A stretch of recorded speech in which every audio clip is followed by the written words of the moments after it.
What's up, everybody? It's Hammy, your favorite boy, and today I am drinking a steaming hot cup of ambition.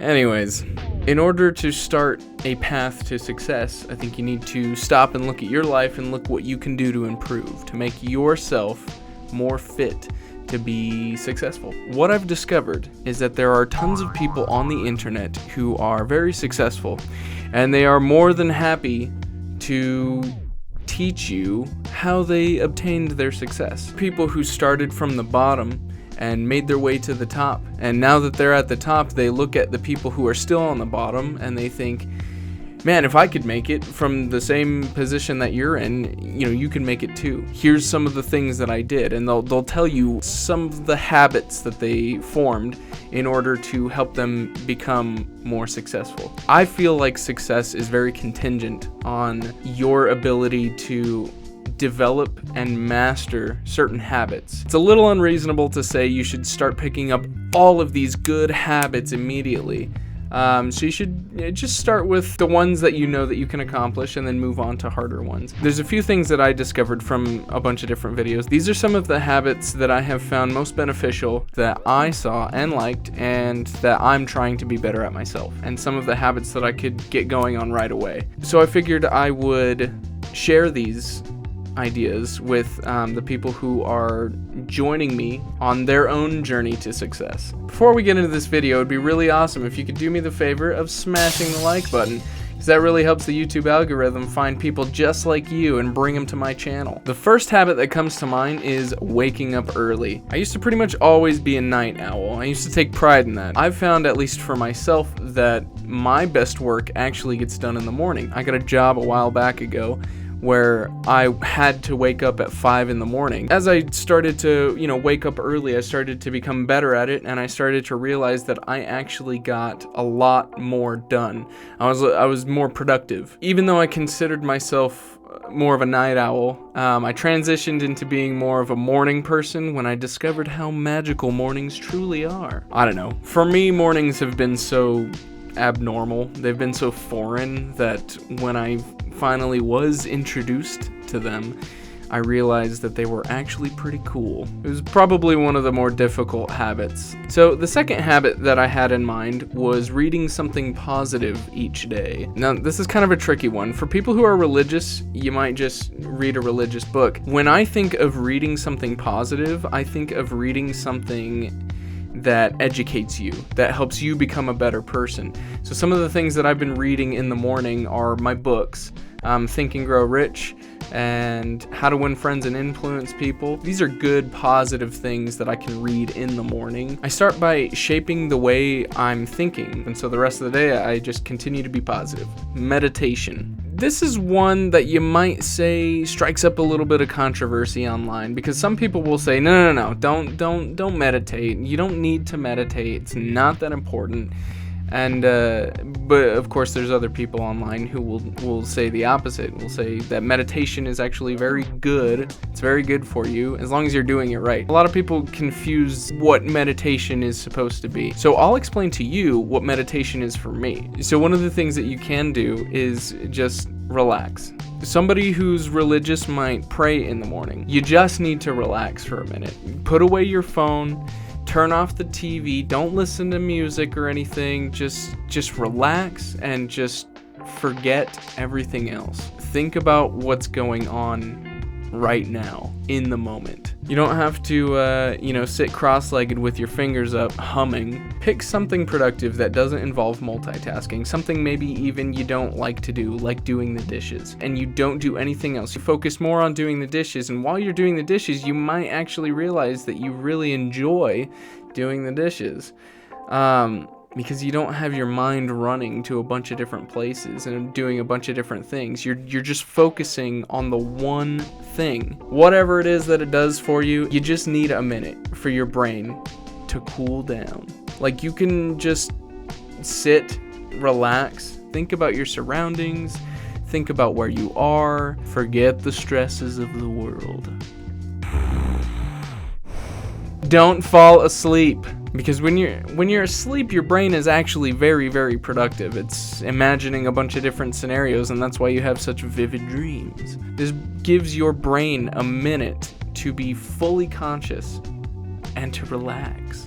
You know, if your computer is on and then you just start stressing it out, like immediately, like you pull up Chrome and then you pull up iTunes and then you pull up GarageBand and you pull up Final Cut Pro and you pull up all these different things, and then you shut your computer never gets a break to process everything. So really, meditation is almost like giving your brain a break to process everything that you've been focusing on. I just realized how important meditation was for myself, and I continue to do it because it really is great. It really is great to just take a break, think about things, process things, and just relax. Because your brain deals with a lot of stress all day, so give it a break. So habit number 4, creating and maintaining goals. So it's very important to come up with a plan for your success. Within that plan, it's even more important to come up with goals that you can achieve from day to day, from week to week, from month to month. When you start achieving goals, you start releasing dopamine into your brain. Every time you accomplish something and you get that little dopamine fix, your brain is like, yeah, let's keep doing that. So if you set these little goals and these goals that you know that you can obtain, your brain is going to fall in love with productivity, because your brain is just going to be like, I can do that. I can do that easy. Yeah, I can get up out of bed. Yeah, I can get myself showered. I can get myself dressed. Dreams are nothing more than dreams unless they're set up with a plan and goals. Now, number 5 kind of ties right in with number 4, and that's making and keeping a checklist. You have to make a plan. And then you have to make goals in that plan so that you can make it happen, Cap'n. Somebody once gave me an analogy. It's like eating an elephant. You know, if you got a big elephant and you're supposed to eat this whole elephant, how are you going to do that? You think, gosh, how am I ever going to eat this giant elephant? Well, do it bite by bite. In the grand scheme of your plan, goals should be baby steps.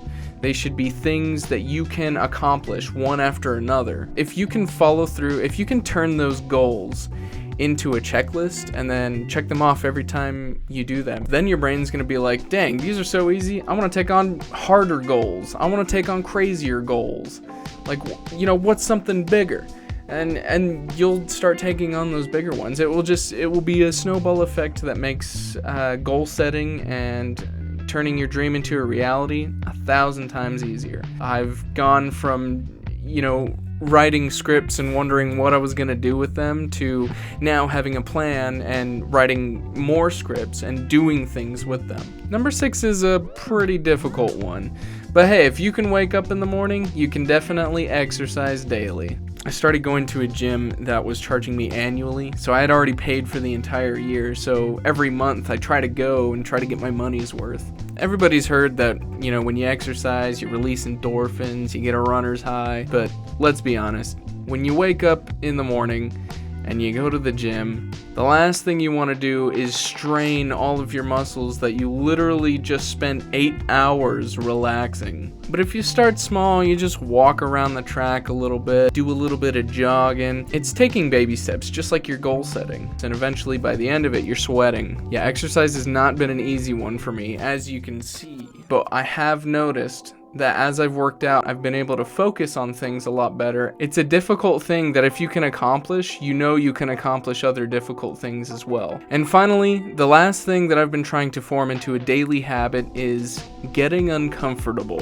When you're trying to chase your dreams, when you're trying to turn your dreams into a reality, you're gonna get uncomfortable. You're gonna do things that you don't necessarily want to do, but those things will help you ultimately achieve your goals. You are essentially changing from a life of not being successful, or at least not having your dream a reality, changing into a life of having your dream become a reality, and that's not an easy transition. So when you do that transition, it's going to be uncomfortable. You're not going to like it, but you're going to be so grateful that you did. Waking up early, that's pretty uncomfortable. Exercising, that's super uncomfortable. Changing the way you think, that'll make you uncomfortable. If you're worrying about what other people think about you, people don't think about you. People don't care about you. You know, it's so easy to think like, oh, people are probably looking at me, thinking I'm ugly, thinking I'm unsuccessful. They don't care. They care about themselves. They care about how they look and how smart they are. Sometimes you got to take risk. A lot of people don't like to take risk. We've all heard the phrase,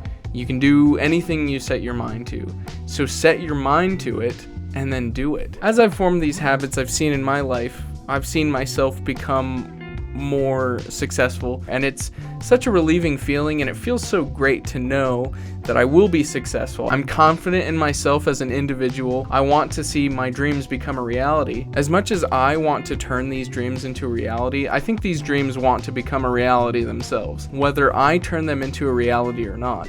If I don't turn them into a reality, the next guy's gonna turn them into a reality. I've already seen this happen several times. Somebody who was willing to chase their dreams, they turned my story, took my great story, and they turned it into a movie themselves. Because I wasn't willing to take action and make sure that that happened. And it sucks. But I'm still chock full of ideas, so you guys at home who are following me on your own journey to success, what kind of habits have you guys been forming in order to achieve your goals? Let me know in the comments section below. Make sure to smash that like button so that viewers just like you can discover my channel as well. If you haven't already, subscribe and hit the notification bell. Don't forget to check the description for any links to videos that relate to this episode. Check out Movies All Day Podcast. It's a podcast where me and my friend Parker discuss and debate movies that we've both seen. Thanks again for joining me on the road to success, and we'll see you all next time.